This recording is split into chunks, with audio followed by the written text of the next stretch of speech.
welcome to the first video review for the AGSEduGamer channel. My name is Michael Vincent, and today we're going to be taking a look at Axis and Allies.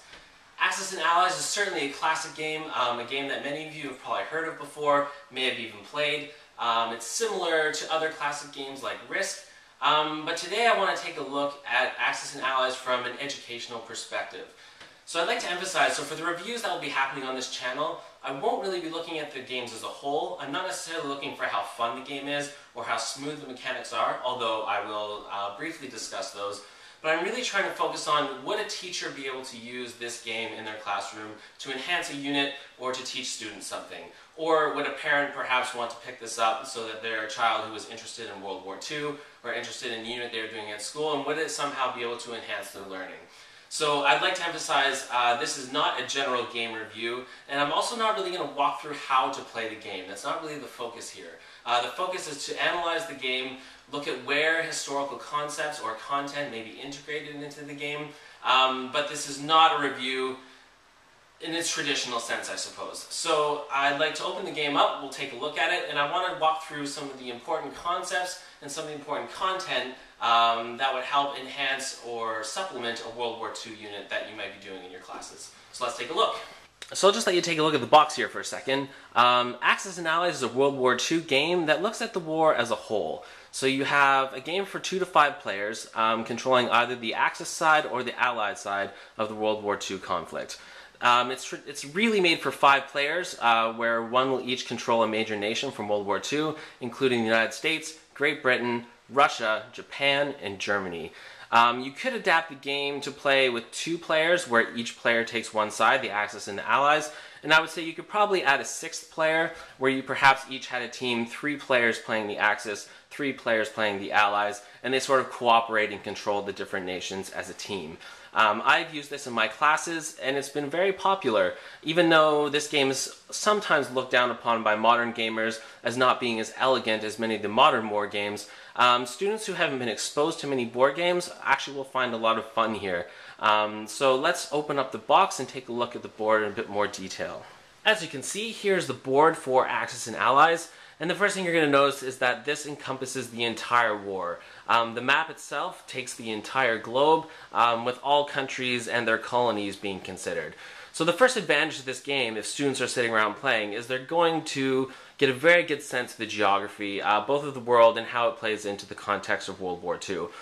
This is a longer game, although it can be modified, but you're going to be staring at this board for a good 2 to 3 hours. And so students will really be looking at different territories, and one interesting thing the game has done is that certain territories have more value than others. So for example, for the Russians, the Caucasus is one of their more valuable territories. And of course we know that the oil fields was important, and this is something that Adolf Hitler wanted to get his hands on.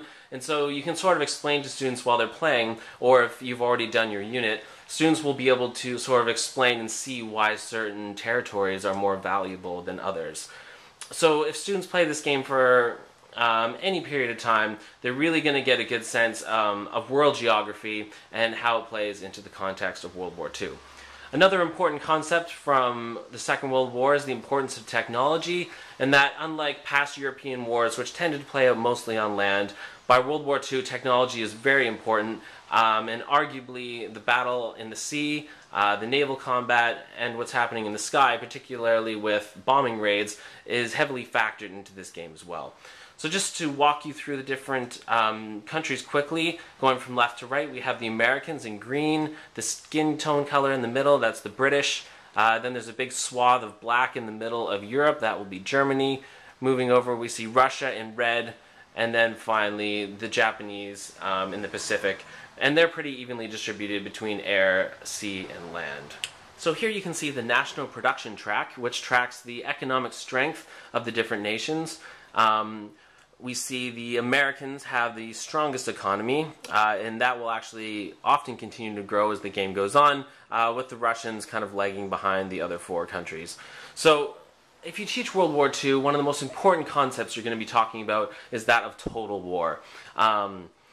Unlike past European battles, particularly the Napoleonic era, where wars were sort of won and lost on the battlefield, and Napoleon came up with these brilliant tactics and strategies to win key battles. We know from World War II that it's much more about the economic strength of the nations involved. And this is why the Allies, over time, become more strong as the game goes on. The Axis, they start in a very strong military position, and if they act quickly, can overwhelm the Allies. However, we know the Allies, particularly with the Americans, are stronger economically. And we know that as the game goes on, and as the economy of the Americans grows, that's going to tip the war in the favor of the Allies.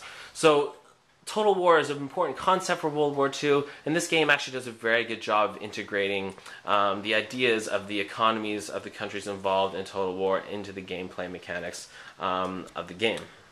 Okay, so not to spend too much time looking at the rulebook, as I'm sure that's not really what you want to spend this video doing. However, I did want to highlight that this book also appeals to students who are the strong military historians. And we all know as teachers, we have those few students who are obsessed with the different types of tanks, the different types of planes, the different types of guns from any war, but particularly World War I and World War II. And so for those students, they can look through the book. They talk about the different types of tanks and the different types of planes for the different powers, and this will really appeal to the sort of military-oriented students who just can't get enough of those nitty-gritty details of the types of guns and the types of planes from World War II. So in addition to the basic game, in the rulebook for Axis and Allies, they include an advanced way to play with national advantages. So what this is each country basically gets to pick a special ability, but these special abilities are really related to many important concepts from World War II. I don't want to go through each one individually, however I'll read a few for each country just so you get an idea of how important the concepts that they include in the rulebook. So for the Soviet Union, the Russian Winter is one very important one, a non-aggression treaty with Japan, and the Lend-Lease Act. For Germany, the inclusion of U-boats, the Panzer Blitz, and wolf packs. And of course, we know the importance of the wolf packs in sinking the convoys for the Allies. For the United Kingdom, they have radar, instrumental for the British winning the Battle of Britain. The Enigma, which we know was instrumental in decoding the German code so they could defend themselves from German attacks. The importance of Mideast oil and the French resistance. And for the Japan, they include kamikaze attacks, banzai, and lightning assaults. And finally, for the Americans, the inclusion of Chinese divisions, Marines, mechanized infantry, and fast carriers. So if you've taught World War II before, you'll instantly recognize some of these very important concepts from World War II. And so I think playing the base game with the geography, the understanding of Total War, and then including some of these national advantages, particularly ones like the Enigma, like radar, or wolf packs, or the Russian Winter, can really help reinforce some concepts from class. I think Axis and Allies is an excellent game to help add some flavor and some excitement to your World War II units. Now you might be asking, how am I supposed to integrate this into my classes? If you read the side of the box, this game can actually take 20 hours if you play the longest version of the game. But fortunately, you can modify it so it plays in about 2 to 3 hours. Usually what I do is try to have an after-school session. So I will tell the students about the game, get some students who are interested, and usually have a sign-up sheet. Once I get enough students who are interested, we'll stay after school, order pizza, have something to drink, and usually play over the course of 2 to 3 hours.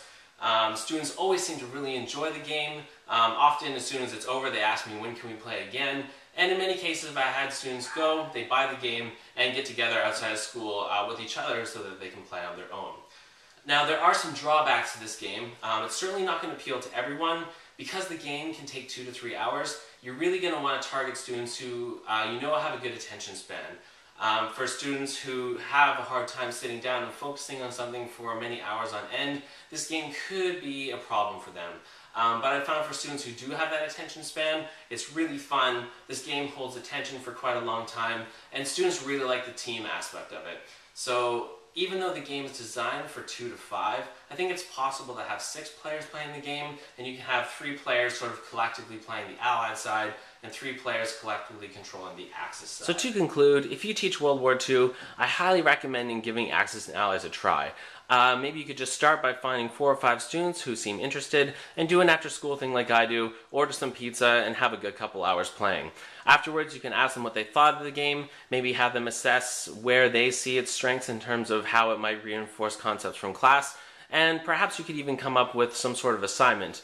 I come from Canada, so perhaps you could have, if Canada was in the game, what national unique advantages might they have, and how would you integrate that into the game?